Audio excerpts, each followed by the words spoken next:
अष्टावक्र गीता का यह कथन कि समय आत्मा को स्पर्श नहीं करता, हमें अस्तित्व के दो स्तरों का बोध कराता है। एक वह जो बदलता रहता है और दूसरा वह जो कभी नहीं बदलता।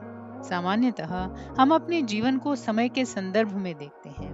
अतीत की स्मृतियां, भविष्य की योजनाएं और वर्तमान की चिंताएं। लेकिन अष्टावक्र बताते हैं कि यह पूरा समय बोध मन की रचना है। मन ही अतीत को याद करता है, भविष्य की कल्पना करता है और इसी के बीच उलझकर वर्तमान को भी खो देता है। आत्मा, जिसे हम अपना वास्तविक स्वरूप कहते हैं, समय के प्रवाह से अछूती है। वह न कभी जन्म लेती है, न बदलती है, न समाप्त होती है। समय केवल उन चीजों पर लागू होता है जो परिवर्तनशील है, जैसे शरीर, विचार, भावनाएं और परिस्थितियां। शरीर बचपन से वृद्धावस्था तक बदलता है, मन हर क्षण नए विचारों में उलझता है, भावनाएं आती जाती रहती हैं, इसलिए ये सब समय के अधीन है।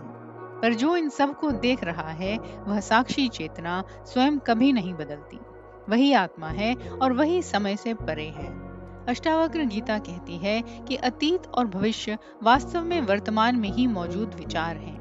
अतीत अब केवल स्मृति के रूप में है और भविष्य केवल कल्पना के रूप में। जब हम अतीत में जीते हैं तो हम स्मृतियों में उलझे हुए होते हैं। जब हम भविष्य में जीते हैं तो हम आशा और भय में फंसे होते हैं। इन दोनों ही स्थितियों में हम अपने वास्तविक स्वरूप से दूर हो जाते हैं, क्योंकि आत्मा केवल वर्तमान क्षण की शुद्ध उपस्थिति में ही जानी जा सकती है। यहाँ वर्तमान में होना कोई मानसिक अभ्यास नहीं है, बल्कि एक गहरी समझ है कि जो है वह अभी है और उस अभी को जानने वाली चेतना ही आत्मा है। जब साधक इस साक्षी भाव में स्थिर हो जाता है, तब समय का प्रभाव उसके भीतर समाप्त होने लगता है। तब न अतीत का बोझ रहता है, न भविष्य की चिंता। जीवन एक सहज प्रवाह बन जाता है, जिसमें हर क्षण अपने आप में ही पूर्ण होता है। अष्टावक्र गीता का संदेश यह है कि आत्मा को पाने के लिए समय की आवश्यकता नहीं, क्योंकि वह कोई भविष्य में मिलने वाली वस्तु नहीं है। वह तो इस क्षण, इसी अनुभव में पहले से ही उपस्थित है। जैसे आकाश पर समय का कोई प्रभाव नहीं पड़ता, वैसे ही आत्मा पर भी समय का कोई स्पर्श नहीं होता।